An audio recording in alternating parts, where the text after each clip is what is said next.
El Evangelio según Mateo es uno de los 4 evangelios del Nuevo Testamento de la Biblia cristiana. A continuación, te presento información relevante sobre este libro.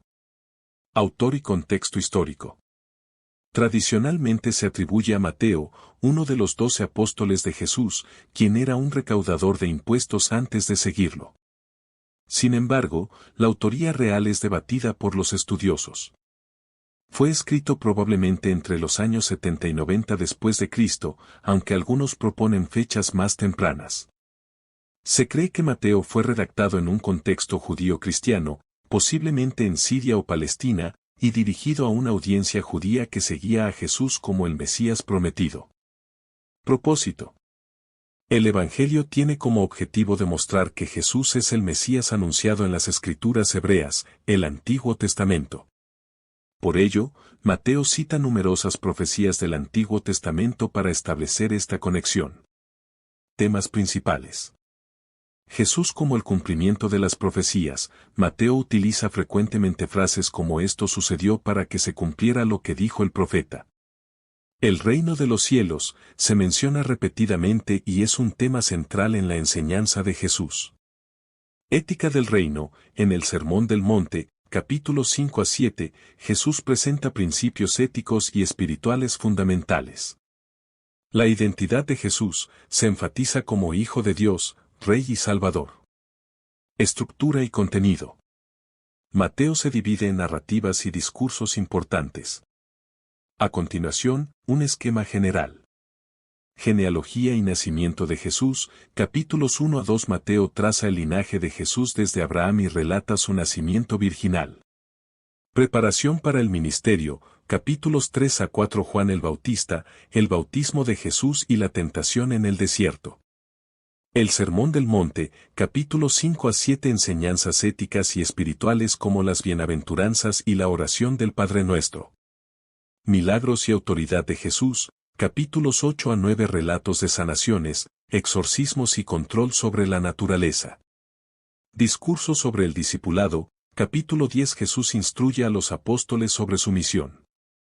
Parábolas del reino de los cielos, capítulo 13. Incluye parábolas como la del sembrador y la del tesoro escondido. Confrontación con líderes religiosos, capítulos 21 a 23. Críticas a los fariseos y saduceos. Profecías del fin de los tiempos, capítulos 24 a 25. Jesús habla sobre su regreso y el juicio final. Pasión y resurrección de Jesús, capítulos 26 a 28. Incluye su arresto, crucifixión, muerte y resurrección. Elementos únicos de Mateo. Genealogía de Jesús. Mateo enfatiza su linaje real desde David y Abraham. Los magos de Oriente. Solo Mateo relata su visita al niño Jesús. Parábolas exclusivas, como la de los obreros en la viña y la de las 10 vírgenes. El gran mandato. Jesús envía a sus discípulos a hacer discípulos de todas las naciones, Mateo 28, 18-20. Relación con otros evangelios. Mateo forma parte de los evangelios sinópticos, junto con Marcos y Lucas. Comparten muchas similitudes, pero cada uno tiene su propio énfasis. Es el evangelio más extenso de los 3 sinópticos y a menudo se considera el puente entre el Antiguo y el Nuevo Testamento debido a su enfoque en las escrituras hebreas.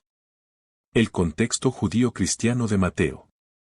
El Evangelio de Mateo está profundamente enraizado en el judaísmo, y uno de sus principales propósitos es demostrar a los judíos que Jesús es el cumplimiento de las profecías del Antiguo Testamento.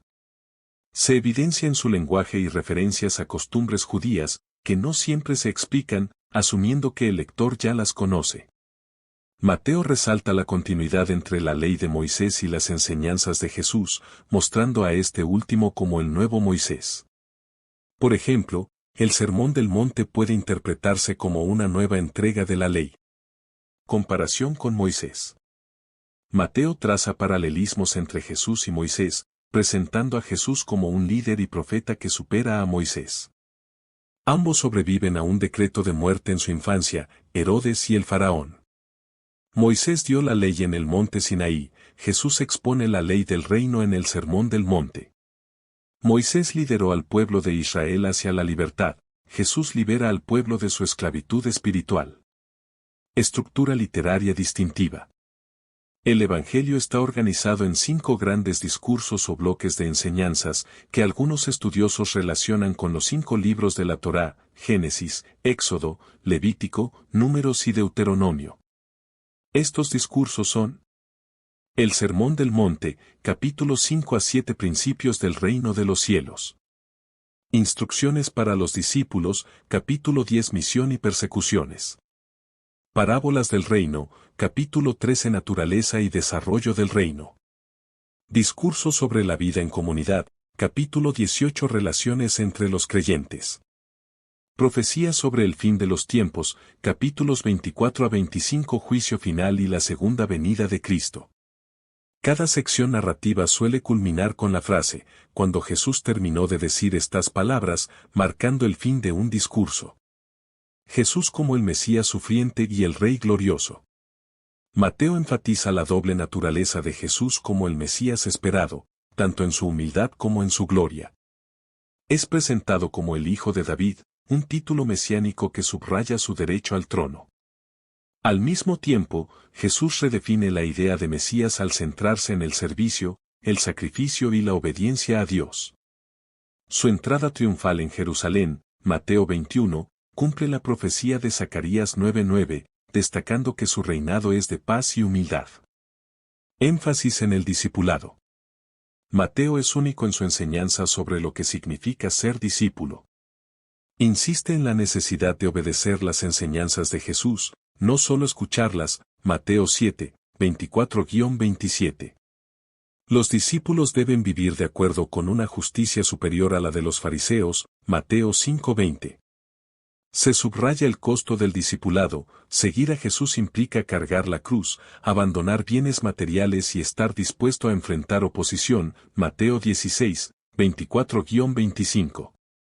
Mateo y las parábolas. El Evangelio de Mateo contiene algunas de las parábolas más conocidas de Jesús.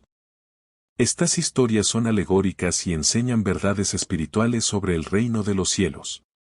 Ejemplos exclusivos de Mateo incluyen: la cizaña y el trigo. Mateo 13, 24-30 habla del juicio final y la separación de los justos y los malvados. La perla de gran valor. Mateo 13, 45-46 resalta el valor incalculable del reino. Los obreros en la viña. Mateo 20, 1-16 ilustra la gracia de Dios y la igualdad en el reino. Crítica a los líderes religiosos. Mateo contiene algunas de las críticas más fuertes contra los fariseos y los saduceos. En Mateo 23, Jesús pronuncia los 7 ayes contra los líderes religiosos, llamándolos hipócritas por centrarse en rituales externos mientras descuidan la justicia, la misericordia y la fe. Mateo utiliza estos relatos para advertir a su audiencia contra la religiosidad vacía y enfatizar la necesidad de una relación auténtica con Dios. Importancia del Gran Mandato. El libro concluye con el Gran Mandato, Mateo 28, 18-20, donde Jesús comisiona a sus discípulos a hacer discípulos de todas las naciones, bautizándolos y enseñándoles a obedecer sus mandamientos. Este pasaje es clave en el cristianismo, ya que subraya la misión global de la Iglesia. El uso del término reino de los cielos. Mateo es el único evangelio que utiliza el término reino de los cielos en lugar de reino de Dios, que aparece en los otros evangelios. Esto refleja la sensibilidad judía al evitar el uso directo del nombre de Dios, YHWH. El reino de los cielos no se limita a una realidad futura, sino que Mateo lo presenta como algo presente y activo a través de Jesús y sus enseñanzas. Es tanto una promesa futura como una realidad que transforma vidas aquí y ahora. El cumplimiento de las Escrituras. Mateo emplea un estilo narrativo que destaca la conexión entre los acontecimientos de la vida de Jesús y las profecías del Antiguo Testamento. La aparición de Jesús resucitado a las mujeres es un acto significativo, ya que las mujeres no eran consideradas testigos válidos en esa época, pero en Mateo son las primeras en recibir la noticia de la resurrección.